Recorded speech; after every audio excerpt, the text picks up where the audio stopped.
Frequentemente há, assim, dúvidas e questionamentos de cristãos evangélicos hoje, e eu percebo que para muitos não pesa, não é, o antinomianismo. Muitos cristãos evangélicos hoje são antinominianos, não é? Eles realmente rejeitam a lei. Eles acham que a lei não tem nenhuma implicação para a igreja cristã hoje e se apegam a um conceito, não é, que eles chamam de a lei de Cristo, o qual é algo subjetivo, tá?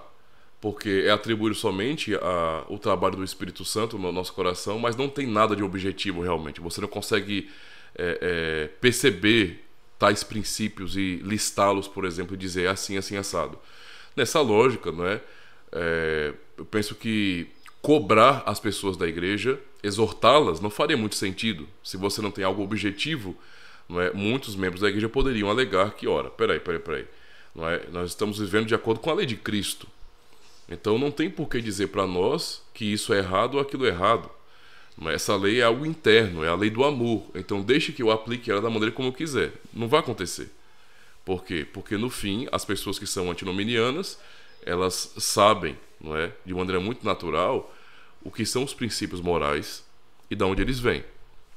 Então existe um problema muito grande na cristandade moderna de antinomianismo, e esse problema é justamente essa dicotomia que fazem entre lei e evangelho.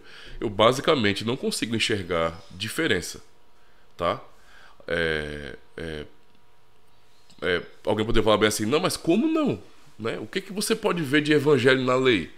Ora, se você for perceber o objetivo da lei, não é, pela Escritura, Gálatas 3, por exemplo, nos ensina sobre isso, a lei nos conduz a Cristo. Simples assim, né? A lei nos conduz a Cristo. A lei, como Paulo fala em Gálatas 3, ela funcionou como um aio para conduzir o povo a Cristo. Ela também faz isso hoje. Basicamente, quando eu sou confrontado com a lei, é que eu sou levado a Jesus Cristo, tá? Então, tentar excluir a lei nesse sentido não corresponde a realmente uma filosofia correta cristã. Isso é estranho. Então, esse antinomianismo, ele não é bíblico. Ele não é bíblico. Isso é uma mentalidade modernizada do cristianismo, tá? Que não é nem um pouco fiel, certo? Não é nem um pouco fiel. Alguns vão querer alegar, não, mas porque uma coisa foi o que foi dado para Moisés. Ora, como é que você consegue ver diferença? Porque Cristo é um Deus diferente, por acaso? Nós cremos em um Deus só. Então quem foi que deu a lei para Moisés? Quem deu a lei para Israel por meio de Moisés? Não foi Deus? Sim. Não foi Cristo? É claro. Entende a situação? A lei testifica dele. A lei fala sobre ele, porque ele entregou a lei. Deus entregou a lei, tá? E Cristo é Deus. Então, raciocine comigo nesse sentido, certo? Então, ele não pode entrar em contradição com sua lei, uma vez que a lei expressa o seu próprio caráter santo. Quando você olhar para a lei mesmo, você vai poder ver o caráter de Cristo na lei, né? Isso é muito claro. É muito claro isso aí, tá? E outra, a lei, ela não tem somente um aspecto. Eu sei que antinominianos, eles querem negar isso, não é? Eu não sei por que negam, porque eles tratam tudo como lei de Moisés, mas não respeitam os aspectos distintos da lei. Por exemplo, será que não é claro para nós, não é, que a lei ela tinha 3 aspectos? Há um aspecto em que a lei era aplicada ao povo de Israel somente. Era o aspecto cívico da lei. Aquilo que para nós é a Constituição brasileira, não é, para os judeus no passado era a própria lei. A lei era a Constituição. Então a lei era aplicada de maneira cívica. Por isso havia pena de morte naquele período, a pena capital por vários pecados cometidos, porque na verdade ali, não é, era a Constituição do povo de Israel, os mandamentos, a lei de Deus. A lei geral, eu digo assim, muitas aplicações da lei, certo? Há um outro aspecto ainda em que a lei ela é cerimonial. A lei basicamente regulava tudo referente a culto, à adoração. Então, ela regulava as cerimônias, as festas religiosas, não é? E, mais uma vez, quando se alterava isso, havia também muitas vezes o agir de Deus, não é? Inclusive para fulminar pessoas. Podemos ver o exemplo de Nadab e Abiú, não é? Então, eu estou vendo claramente que a lei tinha uma aplicação cívica e uma aplicação cerimonial, certo? E também a lei tinha uma aplicação moral.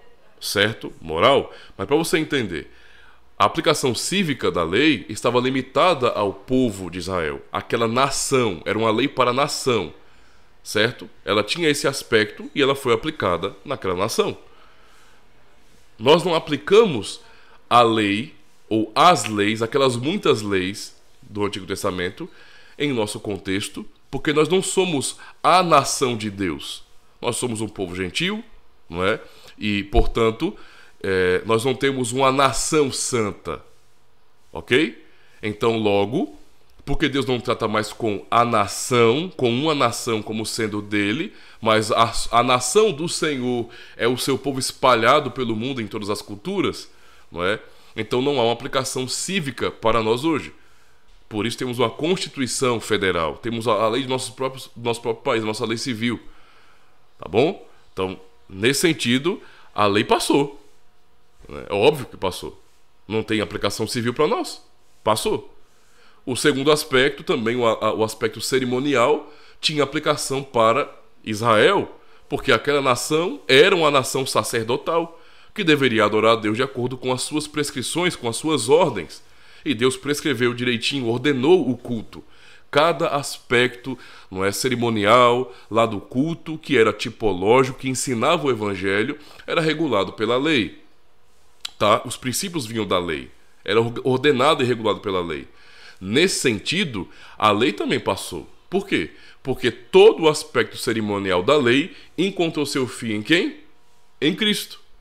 Não é? Em Cristo, tudo aquilo que tinha a ver com as cerimônias da lei, não é, do culto, foi cumprido. Todo derramamento de sangue, tá? Tudo o que acontecia no tabernáculo, tudo aquilo ali tinha um significado em Cristo. Alcançou o seu sentido. Foi concluído. Então, nesse sentido, nós não precisamos desse segundo aspecto da lei. Nesse sentido, então, a lei passou. Não é? Nós não vamos voltar a sacrificar animais, nem construir templos nesse sentido, ou termos utensílios sagrados. Tudo isso passou, tudo isso era cerimonial e foi cumprido em Jesus Cristo. Nós temos tudo isso de maneira, não é, compacta em Jesus Cristo. Não tem mais sentido para nós. Mas há o terceiro aspecto da lei. A pergunta eu faço para quem é antinominiano: esse aspecto passou? É o aspecto moral da lei. Esse aspecto passou?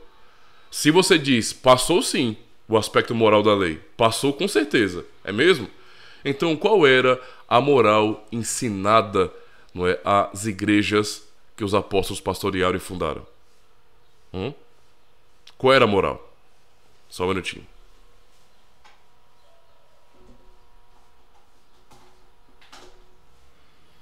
Voltando, que descarregou aqui o notebook. Qual era, então, a lei? Quais eram os princípios, não é, morais, digamos assim, que os apóstolos ensinavam à igreja? Quais eram? Cristo, por acaso, veio desfazer a lei? Ou instituir uma lei nova? Não. Cristo explicou a lei, não é? Ele a interpretou. Ele mostrou qual era o sentido da lei, o foco da lei, o que sempre foi, não é? Que foi o amor a Deus e ao próximo. Basicamente é isso, tá? Cristo, ele reafirma a lei, porque ele deu a lei para o povo, não é? Ele reafirma a lei. Quando ele fala, por exemplo, não é, amarás ao Senhor teu Deus de todo o teu coração, de toda a tua alma, de todo o teu entendimento, e também ao próximo como a ti mesmo, o que ele está fazendo, se não resumindo os 10 mandamentos? Os 10 mandamentos são um resumo de toda a lei moral de Deus. Esse aspecto moral não passou, não tem como passar, não faz sentido. Do contrário, como é que o povo de Deus seria guiado objetivamente? Não tem como. Tanto é que você olha Cristo reafirmando, então, com esse resumo dos 10 mandamentos, que já é um grande resumo da lei, de toda a lei moral de Deus, não é? E você vai observar então e responder qual era a moral ou quais os princípios morais que os apóstolos usavam para exortar as igrejas cristãs. Não eram por acaso os mandamentos de Deus? Os 10 mandamentos? Se alguém falar bem assim, não, era a lei de Cristo, a lei do amor, é mesmo? Então só você me responder uma coisa. Eu vou seguir a ordem dos 10 mandamentos, tá? A ordem dos 10 mandamentos. Qual é o primeiro mandamento? Não terás outros deuses diante de mim. Eu pergunto, para você que é um cristão hoje, que diz, não é, que a lei de Moisés tem nada a ver com a gente, e que agora é a lei de Cristo, é a lei do amor, e que nós não precisamos olhar para os 10 mandamentos mais. Eu pergunto a você, cristão antinomista, antinominiano no caso, nós podemos adorar outros deuses? Podemos? Eu sei qual é a sua resposta. Você sabe que não. Nós não podemos ter outros deuses além do Senhor. E sabe por quê? Porque este é o primeiro mandamento. Olha só. Passou a lei, foi? Vamos para o segundo mandamento. Não farás para ti imagem de escultura, nem semelhança alguma do que há em cima dos céus, nem embaixo na terra, nem nas águas debaixo da terra. Eu pergunto a você, cristão antinominiano, nós podemos agora fazer ídolos para servir a Deus, para adorá-lo? Podemos alterar o culto à nossa imaginação como fazem os pagãos? E servir a Deus por meio de imagens? Podemos fazer isso? Eu sei qual é a sua resposta, antinominiano. Não, nós não podemos. E sabe por quê? Porque este é o segundo mandamento. Olha só. Será que a lei passou? Vamos para o terceiro mandamento? Vamos para o terceiro mandamento? Não tomarás o nome do Senhor teu Deus em vão, porque o Senhor não terá por inocente o que tomar o seu nome em vão.